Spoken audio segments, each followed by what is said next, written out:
The overall goal of this novel procedure is to inflict closed traumatic brain injuries in the fruit fly Drosophila to establish a new chronic traumatic encephalopathy model.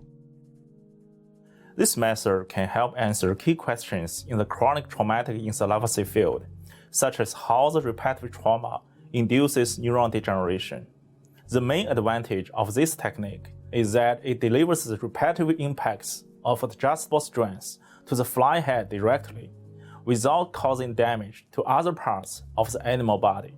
Visual demonstration of this method is critical, as the assembling of the device and fly loading steps are difficult to learn, because the Drosophila head is so small, and it is important to apply the impact only to the head.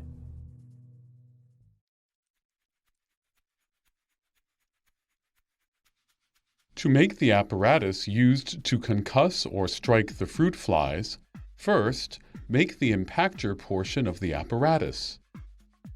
Remove the plunger from a 1 milliliter polycarbonate tuberculin syringe and then cut the barrel at the 1 milliliter mark.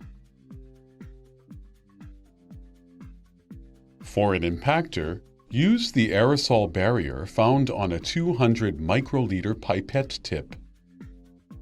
This impactor should be 3 millimeters long and 4 millimeters in diameter.